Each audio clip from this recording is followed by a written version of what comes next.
Hi, everybody. I'm back. It's Karen Holton with part 2 of slavery in Canada.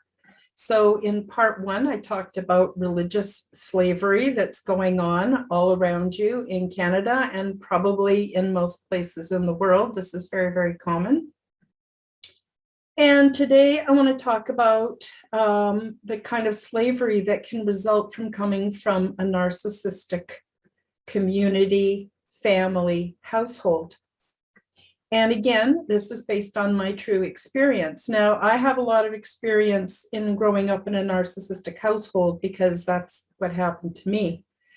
But I am not ready to share my personal story with you yet, but I am going to share with you the story of a close relative of mine. And I'm not going to use her name or give her location to protect her privacy and any repercussions that might come from this video. And so, up until recently, I lived on the west coast of Canada. And, there I have all kinds of relatives on both sides of the family. So people won't really know who I'm talking about. And, but I do want to tell their story because I think it's worth sharing, and I don't see it getting out any other way, and I don't think it's that rare. Okay, this is happening a lot. Now, when you are born into a narcissistic family, and I'm not even talking about the official disorder. I'm not a psychologist, I'm not a psychiatrist, and I have no right to be speaking about the illness, so I'm not talking about that. What I'm talking about is when one or both parents, for a variety of reasons, either aren't there and other relatives step forward, or the parents themselves have the inability to empathize. They just don't have it. They can pretend to have it, but they don't have it. And because of that, they're very self-interested and they are willing to sacrifice family members, especially if that family member is a truth teller, or if that family member is decide to make it the scapegoat. And in many of these families, one child is chosen to become the scapegoat, and everyone projects all of their crap onto the scapegoat, and they live their lives bearing that branding. Now, quite often, what those that don't have empathy, another trick that they do, and we'll see this also through all layers of society, even though this is bringing it down very much to the personal. And so what happens is these individuals are targeted. They have no rights, but worse than that, the narcissistic members or people will discredit the scapegoat to the point where no one would ever believe you, even if you told. No one would believe you. So often these people do well in society. I'm talking about the narcissistic people. They do well in society. They're able to hide what they do very well. They have two very different modes, one when they're public and one when they're private. No one would ever believe it. No one would ever believe it. And it's because it's hidden that it's able to flourish. Okay. So I'm going to call this relative of mine Marianne. And when I met Marianne, she was under a lot of stress. And I got to know her fairly well, spent a lot of time talking to her about her life situation. And she was at the time living in a basement suite from an uncle who was very abusive, wouldn't let her to have any heat on in the winter time. And it can get pretty chilly here. And wouldn't, made sure that she paid more than her share of the bills. And she had no right to come and go as she pleased. And the other problem in, many families is alcoholism. And so the aunt and the uncle would be heavy drinkers, especially the aunt, and expect this targeted family member to be nonstop compliant and there to give support and a listening ear and everything that she needed. Well, when I got to know her a little bit better, I found out that she was born kind of underweight uh, for a full-term baby. And for some reason, the doctors told her parents, don't get too attached to her because she's not going to last. And so that's how the pattern sort of started with the scapegoating. And as she grew up, nobody encouraged her or taught her things or included her as a regular family member because she wasn't expected to live. So why bother getting attached? Remember, we're dealing with people who do not have the ability to empathize. As time went by, she just ended up getting shipped around to all kinds of relatives. Her parents eventually split up, and she didn't have contact with them anymore.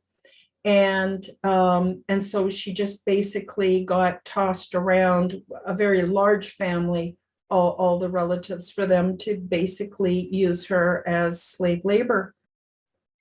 Her sister gave birth and needed a nanny. And so, of course, this Marianne ended up having to move in with her sister and raise her kids, did all the housework, did all the meal preparation, all the shopping.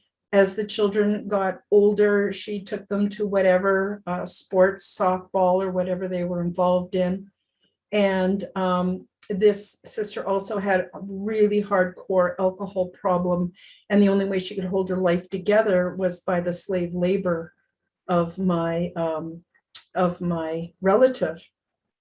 And so she never got paid a dime, and she just worked her fingers to the bone from morning till night. And eventually she couldn't take it anymore. And after something like 10 or 12 years, she went and moved in with another relative who took her in and was compassionate to her situation. But guess what this relative did? This relative has one of those goddess cults, and the goddess cults require work. And so they have a little core of worker bees that do all the work. So my relative was doing all the work for them, and it was all coming out of her own pocket. So this relative, Marianne, she had a few health issues, and she was on a disability pension, and she had not enough really to have decent housing and proper food every month, because the pensions, people don't realize how little people on social services actually get, and how totally impossible it is to survive without other people helping out one way or another. And I got my kitty here. Hello. Hopefully she won't tear down my green screen like she did last week.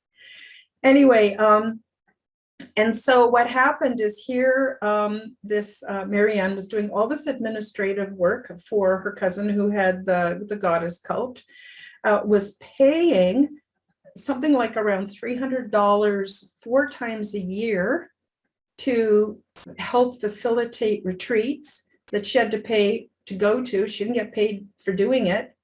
And because that is a lot of money on people who are on fixed incomes, she couldn't afford food. And so she was still involved with that group when I met her. And so I was buying her a lot of groceries and helping her pay her bills and all kinds of things like that. Now, it turned out she needed a favor, which I did for her, and it cost me quite a lot of money. And she was going to work it off. But what was really interesting is when her relatives, closer relatives, found out, they wouldn't let her work it off because they were constantly on the phone to her. And she had a vehicle, and some of the people in her community were older. So she was called upon to give them rides whenever they needed it, to take them visiting other relatives, basically like a limousine service. She also had to do cleaning for all these different groups within the family. Like I said, it's a very large family, and she just got shuffled off from one family in one area of the province to another, to another, to another. All she did was work. Nobody paid her for her gas money. Nobody fed her. Nobody paid her for the housework. Nobody paid her for anything.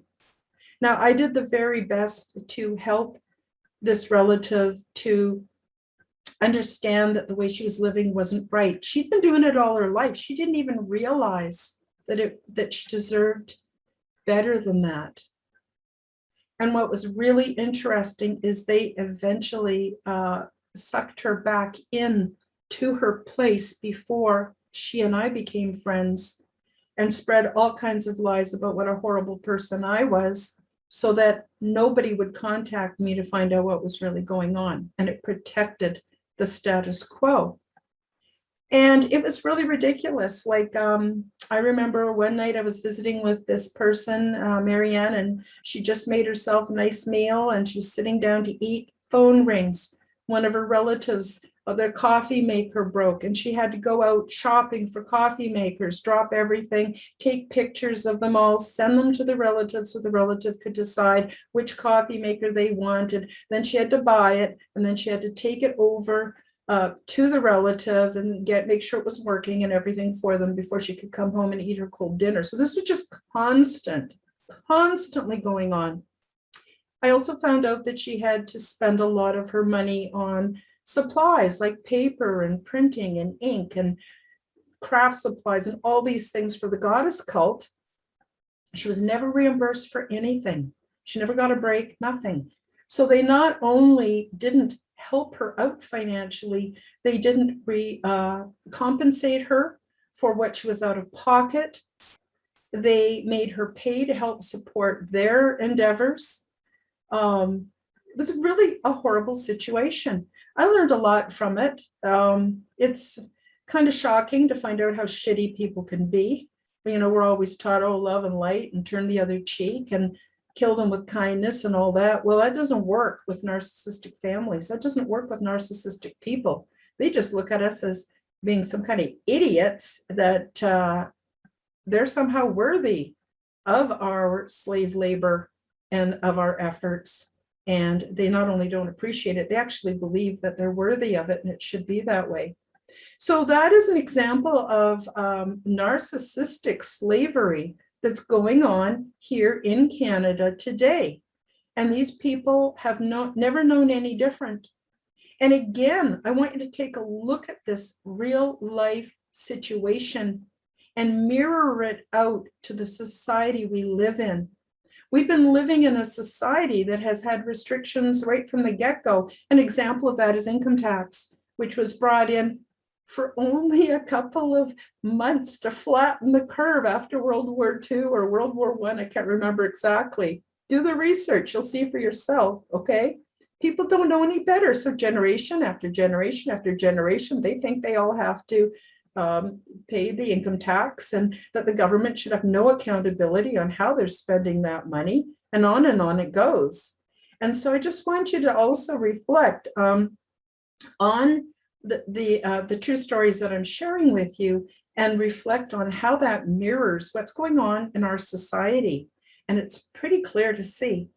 So that's it for part 2. And yeah, like I said, I don't want to tell you about my situation yet because it causes me to become quite emotional. And I don't want to come from a place of victimhood, because that's not the purpose of these podcasts. I want to come from a position of strength and integrity and sovereignty, which I'm able to do. But sometimes when I go back and talk about the past, it's almost hard to believe. And I feel like something terrible is going to happen to me for telling the truth. And it causes me a fair amount of anxiety, even still today. And so I'll just keep doing the best I can, sharing with you. Please do take very good care of yourselves. Consider that you are priceless and that you are one of the original people from this planet. You have a say on how things go on this planet. And there are many unseen forces that are ready to assist and help you. You know, and if you think that the paranormal is a bit too scary, don't dabble in it, because, you know, there are negative aspects to that. But what I do want you to do is reach out to your angels. You've all got them. You've just been ignoring them all your life because you don't think you're worth it. You don't think you're worth it. It's kind of like, do some research on the flea circus, okay? What is a flea circus? These were really popular in the end of the 1800s, probably before and even after. And you can see some really old grainy video clips of flea circuses. And they've got all these fleas that are marching in little rows, and they've got little tethers on them, and they can do all these tricks. You go, oh my God, how can fleas be so smart? How can they do all that? Well, the fact of the matter is they didn't know that they could do anything different. So they were raised many generations in little petri dishes where they could only jump so high, or in little forms where they could only walk straight ahead. They could never walk backwards or go from side to side. They didn't know any different. That's how they created the flea circuses. Do the research. I'm not kidding you. We are like the fleas in the flea circus. So we don't realize what we can do, what we're capable of. And when we take our power, how much strength and courage and beauty we all hold. So that is the purpose why I want to share this information. And in time, I'll tell you more. But that's about it. Part 3 is coming up. It's pretty scary to share that information. I've never shared it with anybody,